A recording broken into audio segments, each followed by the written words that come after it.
안녕하세요. 현재 3천여 명의 가족분들이 함께하고 있기 때문에 스포츠 모든 경기 종목을 다루고 있는 베테랑 베터라스입니다. 하루도 빠지지 않고 많은 경기들의 조합픽을 무료로 매일 공유해드리고 있습니다. 참여를 원하시는 분들은 영상 하단 고정 댓글 확인 후 문의 주시기 바라며 구독과 좋아요를 눌러주시면 제 기분이 좋습니다. 저는 스포츠 토토 및 동행 복권 파워볼 정보방을 운영하고 있습니다. 모든 정보는 무료로 공유해드리고 있으니 부담 갖지 마시고 문의 주시기 바랍니다. 그럼 프리뷰 시작해보도록 하겠습니다. 제주유아베이스 포항스틸 경기 분석입니다. K리그가 개막합니다. 다가오는 경기를 분석하려면 지난 시즌의 데이터와 최근 수급한 선수들의 기량들을 중심으로 비교해야 합니다. 제주 유나이티드는 지난 시즌 포위를 기록하며 매우 좋은 모습을 보여주었습니다. 특히 팀의 돌풍을 이끌었던 선수는 제루소와 주민규이며 이 선수는 이번 시즌도 함께하게 되었습니다. 더 나아가 최영준, 이창민이라는 핵심 자원도 안정적으로 지켰습니다. 제주 유나이티드의 핵심 공격수인 주민규 선수는 팀을 떠날 것이라는 이야기가 상당히 많이 나왔습니다. 그럼에도 불구하고 이번 시즌까지 함께한 것은 제주 유나이티드의 전력을 지킨 것이기도 합니다. 전북 현대의 김상식 감독은 제주 유나이티드를 우승 후보로 꼽을 정도로 K리그에서 강한 경쟁력을 갖출 것으로 보입니다. 현재 제주 유나이티드는 선수들의 몸뿐만 아니라 스쿼드까지 한층 더 높아졌습니다.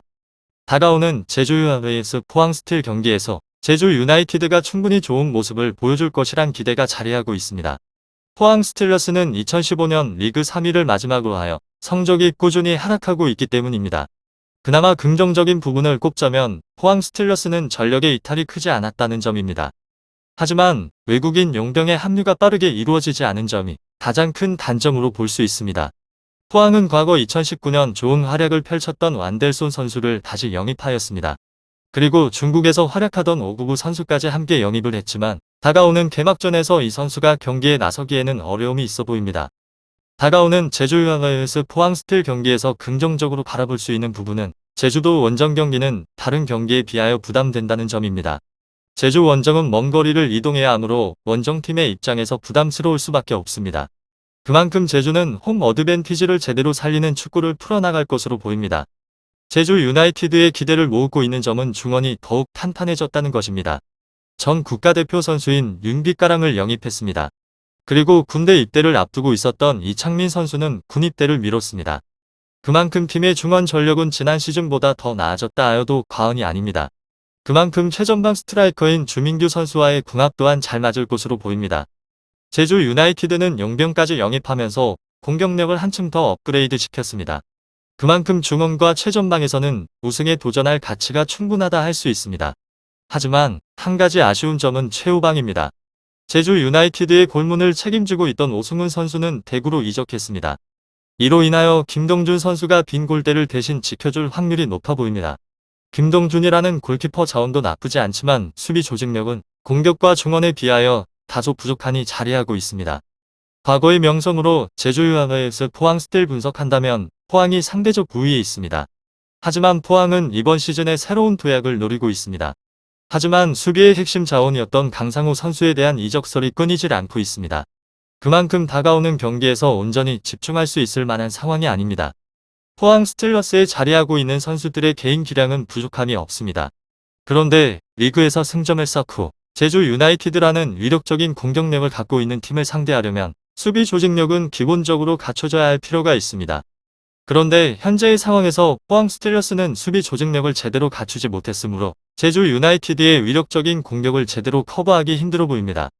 현재 포항 스틸러스의 센터백을 보면 브랜드 선수를 제외한 모든 선수들이 새롭게 등장한 선수들입니다. 그만큼 수비 조직력에서 불안함이 있습니다. 더 나아가 최전방 공격수를 제대로 영입하지 못해 스트라이커 임상엽 선수에게 크게 의존해야 하는 상황입니다. 제주 유아베이스 포항 스틸 분석을 한다면 뎁스는 제주 유나이티드가 포항보다 상대적 우위에 있습니다. 현재 제주 유나이티드의 수비 불안감은 어느 정도 자리하고 있습니다. 하지만 중원에는 뛰어난 기량의 선수들이 자리하고 있습니다.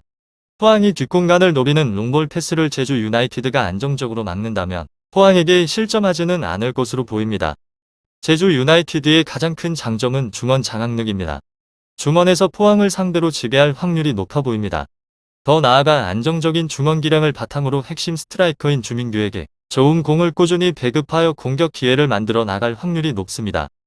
최전방 스트라이커의 무게감 또한 제주 유나이티드가 상대적으로 큰 만큼 다가오는 경기에서 점유율뿐만 아니라 위력적인 찬스를 더 많이 만들어낼 것으로 보입니다. 만약 제주 유나이티드가 수비 조직력까지 안정적으로 맞춘다면 우승컵을 향해 나아갈 수 있을 것으로 보입니다. 과거의 데이터가 없으며 선수들 간의 케미, 유기적인 관계가 명확하게 드러나지 않은 상황입니다. 개막전에서는 언제든지 이변이 발생할 수 있지만 지난 시즌의 성적과 최근 수급되고 있는 선수들의 기량을 놓고 본다면 현재는 제주 유나이티드 쪽으로 기울어져 있는 것이 사실입니다. 포항 스틸러스는 부족한 전력, 원정이라는 부분을 어떻게 극복할 것인지 관심을 갖고 지켜볼 필요가 있습니다. 스포츠에 정답은 없습니다. 하지만 분석을 한다면 적중할 확률이 1%라도 더해지는 건 사실입니다. 이제 전문가와 함께 하시기 바랍니다. 스포츠 정보는 오직 라스TV. 많은 분들이 저를 찾아주시는 이유는 두 눈으로 보시고 직접 확인하시기 바랍니다. 그럼 영상 여기서 마치도록 하겠습니다.